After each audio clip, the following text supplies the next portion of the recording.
नमस्कार।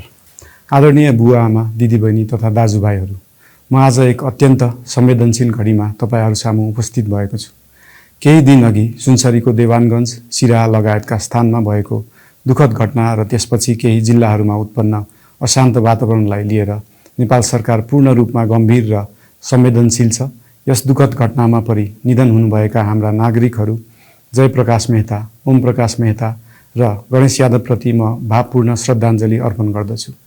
साथै शोक सन्तप्त परिवारजनहरूमा नेपाल सरकारका तर्फबाट गहिरो संवेदना व्यक्त गर्दछु। घटनामा परि घाइते हुनुभएका सम्पूर्ण नागरिकहरूको शीघ्र स्वास्थ्य लाभको कामना गर्दछु। घाइतेहरूको उपचारमा कुनै पनि प्रकारको कमी वा ढिलाइ हुन नदिन सम्बन्धित स्वास्थ्य निकायहरूलाई स्पष्ट निर्देशन दिइसकिएको छ। घटना भए लगत्तै सबै सुरक्षा निकायहरूले तत्काल घटनास्थलमा पुगेर परिस्थितिलाई सामान्य बनाउने, थप अप्रिय घटना हुन नदिने र शान्ति सुरक्षा कायम गर्ने प्रयास निरन्तर गरिरहेका छन्। घटनाको निष्पक्ष छानबिन गरी दोषीलाई कडा कानुनी कारबाही गर्न गृह मन्त्रालयले छानबिन समिति गठन गरिसकेको छ। म सबैमा विश्वास दिलाउन चाहन्छु कि यो छानबिन पूर्ण रूपमा निष्पक्ष र पारदर्शी हुनेछ। घटनामा संलग्न दोषी जो कोही भए पनि कानुनी दायरामा ल्याउन सरकार प्रतिबद्ध छ। अवस्था थप नबिग्रियोस्, कुनै पनि नागरिकको जनधनको क्षति हुन नपाओस् र स्थानीय स्तरमा विश्वासको वातावरण बनोस् भन्नका लागि नेपाल सरकार निरन्तर क्रियाशील छ। परिस्थिति सामान्यीकरण गर्न केन्द्र स्तरमा सर्वदलीय बैठक आह्वान गरी गहन छलफल गरिएको छ। स्थानीय तहसम्मै जनप्रतिनिधि, नागरिक समाज, विभिन्न धार्मिक गुरुहरू, समुदायका अगुवा तथा सामाजिक व्यक्तित्वहरूसँग निरन्तर संवाद भइरहेको छ। स्थानीय स्थितिको प्रत्यक्ष अनुगमन गर्न, पीडित पक्षसँग संवाद गर्न र शान्ति सुरक्षालाई थप सुदृढ बनाउन गृहमन्त्री स्वयं सो स्थानमा पुगिसक्नु भएको छ। साथै देशको समग्र शान्ति सुरक्षाको अवस्थाबारे गम्भीर समीक्षा गर्न राष्ट्रिय सुरक्षा परिषदको बैठक बसी परिस्थिति अनुसारका आवश्यक निर्णयहरू समेत गरिसकिएको छ।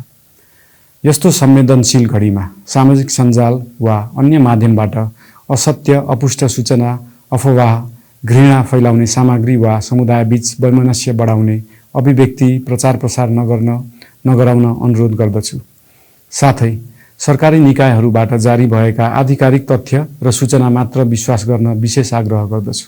प्रत्येक नागरिकको जीवधनको रक्षा गर्नु, सामाजिक सद्भाव जोगाउनु र समाजमा शान्ति कायम राख्नु राज्यको सर्वोच्च र प्राथमिक दायित्व हो। आगामी दिनमा पनि राज्य थप सतर्क र संवेदनशील रहनेछ। प्रत्येक नागरिकको जीवन सुरक्षाका लागि सरकारका सम्पूर्ण संयन्त्रहरू अहोरात्र खटिनेछन्। शान्ति सुरक्षा भङ्ग गर्ने, अराजकता फैलाउने वा हाम्रो सदियौं पुरानो सामाजिक सद्भाव, सहिष्णुता र भाइचारा खलबलाउने कुनै पनि क्रियाकलापप्रति सरकार पूर्ण रूपमा सचेत छ र यस गतिविधिमाथि कडा कदम चालिनेछन्। नेपालको संविधानले प्रत्येक नागरिकलाई आआफ्नो धर्म, संस्कृति र परम्परा मान्ने मौलिक हक प्रदान गरेको छ। यो संवैधानिक दायित्व निर्वाह गर्न सरकार पूर्ण रूपमा प्रतिबद्ध छ। धर्म समाजलाई आपसमा जोड्ने र प्रेम बाँड्ने शक्ति हो।